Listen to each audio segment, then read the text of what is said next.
नमस्ते। आज का हमारा टॉपिक है जेएफईटी के अभिलाक्षणिक वक्र, कैरेक्टरिस्टिक कर्व्स प्लस जेएफईटी के ऑपरेशनल कांस्टेंट्स। तो देखिए, सबसे पहले हम लोग देखते हैं जेएफईटी के अभिलाक्षणिक वक्र।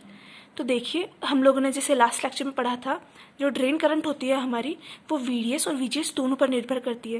तो इसमें हम लोग क्या करेंगे, ड्रेन करंट जो होती है हमारी निर्गत धारा, उसको हम लोग एक बार वीडीएस के साथ में ड्रॉ करेंगे, एक बार वीजीएस के साथ में ड्रॉ करेंगे।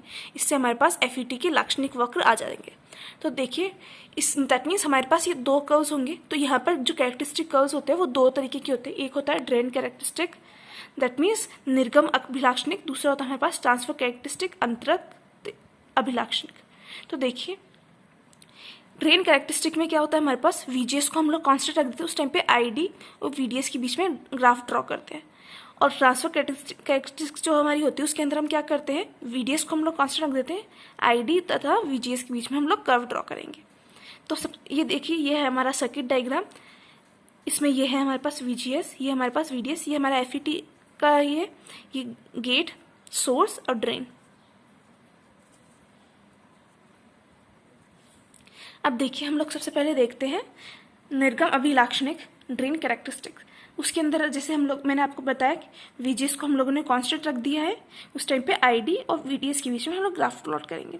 तो देखिए, यहाँ पर आप लोग जैसे देख सकते हैं कि इसके अंदर पहले तो ये स्ट्रेट लाइन सा कर्व था, उसके बाद में ये आईडी ऑलमोस्ट कांस्टेंट हो गई, फिर अचानक से बहुत तेज से बढ़ने लगी।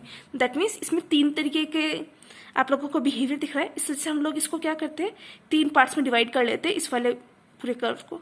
पहला हमारा होगा प्रतिरोधक या रेखीय क्षेत्र। वो क्षेत्र होगा जिसके अंदर ये जो आईडी है वो वीडीएस के डायरेक्ट प्रोपोर्शनल, मतलब ये रेखीय वाला जो क्षेत्र है, स्ट्रेट लाइन वाला, उसको हम लोग बोलते हैं प्रतिरोधक या रेखीय क्षेत्र। दूसरा आपका संतृप्त क्षेत्र, सैचुरेशन रीजन। इसमें हमारे क्या होता है, आईडी की वैल्यू ऑलमोस्ट कांस्टेंट हो जाती है, मतलब लगभग ये ऐसे होने लग जाती है, उसको हम लोग बोलते हैं सैचुरेशन रीजन। तीसरा होता है आपका भंजक क्षेत्र।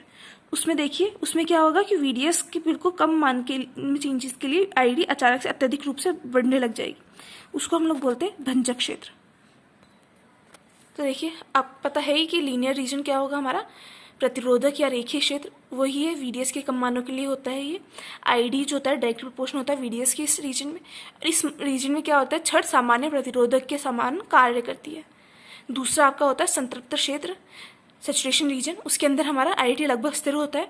अब इस रीजन के अंदर जब वीडीएस का वो मान जिसके बाद आईडी की आपकी जो वैल्यू है वो स्थिर होने लग जाए, उसको हम लोग बोलते हैं पिंच ऑफ वोल्टेज, संकुचन वोल्टता। थर्ड आपका होता है ब्रेकडाउन रीजन, भंजक क्षेत्र। तो देखिए, इसमें क्या होता है कि एक डेफिनेट वोल्टेज होता है आपका drain to source breakdown voltage. उसके बाद में जो करंट है आईडी वो अत्यधिक वृद्धि करने लग जाता है। तो वो हम लोग देखते हैं कि निर्गम स्रोत भंजन वोल्टता जो आपकी होती है वो क्या होती है, वो वोल्टता होती है जिस पर पीएन संधि जो डायोड है वो ब्रेकडाउन कर जाता है, मतलब डी और एस के बीच अधिकतम वोल्टता जिस पर पश्चिम बाह्य स्थित पीएन संधि के भंजन हो जाएगा, उसको बोलते हैं हम लोग drain to source breakdown voltage, निर्गम स्रोत भंजन वोल्टता। इस वोल्टता से अधिक यदि हम लोग वोल्टेज लगाते हैं तब आईडी क्या होता है, वो बहुत तेजी से वृद्धि करने लग जाता है। तो आपका वो रीजन होगा वीडीएस का, उसको हम लोग बोलते हैं भंजक क्षेत्र। और देखिए, आप लोगों ने जैसे देखा होगा पहले वाले कर्व में, जब वीजीएस में जैसे जैसे वृद्धि होती है उससे भंजन वोल्टता जो होती है आपकी वो कम होती जाती है। जैसे देखिए, यहाँ पर 0 वोल्ट था तो भंजन वोल्टता ज़्यादा थी, वीजीएस -1 वोल्ट पे कम हो गई, वीजीएस -2 पे और भी कम हो गई। अब दूसरा आता है कि आपका ट्रांसफर कैरेक्टरिस्टिक, अंतरण अभिलाक्षणिक। इसमें क्या होता है हमारे पास, इसमें आईडीएस और वीजीएस के बीच में हम लोग ग्राफ प्लॉट करते हैं। तो देखिए, वीजीएस हमारा नेगेटिव होता है, राइट, तो इसकी और इसके बीच में हम लोग ग्राफ प्लॉट करेंगे तो ये कर्व ऑलमोस्ट ऐसा आता है, ये वाला आ रहा है वैसा। तो देखिए, इन दोनों के बीच का जो रिलेशन है हमारा आईडीएस और वीजीएस के बीच का, हम लोग इस जो ये वाला जो फॉर्मूला है उसके थ्रू हम लोग बता सकते हैं। IDS equals to IDSS 1 minus VGS upon VP का स्क्वायर, जहाँ पे आईडीएसएस क्या है, वो वैल्यू आईडी की जिस पर वीजीएस की वैल्यू 0 हो जाए।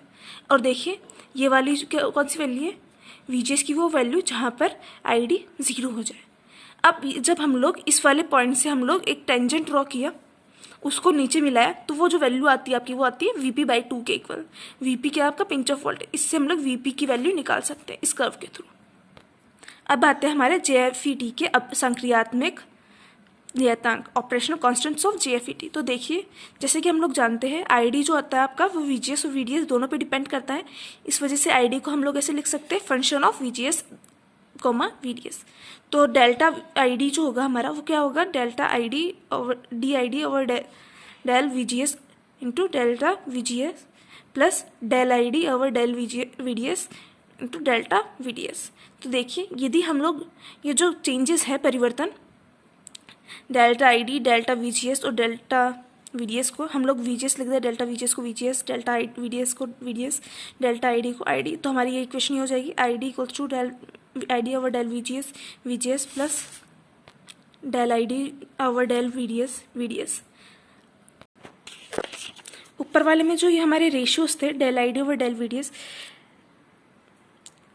Eight VGS equals to constant और ये del ID over del VGS at VDS equals to constant, इसको हम लोग अलग नाम दे सकते हैं। देखिए, ये वाली जो वैल्यू होती है आपकी वो तो हमारी होती है अन्योय चालकता, म्यूचुअल कंडक्टेंस या फिर अन्योय प्रवेश्यता, ट्रांस एडमिटेंस, वो हम लोग डिनोट करते हैं GM से। और दूसरी जो हमारी वैल्यू होती है del ID over del VDS at VGS constant equals to 1/RD, जहाँ पे RD हमारा होता है निर्गम प्रतिरोध या फिर ड्रेन रेजिस्टेंस।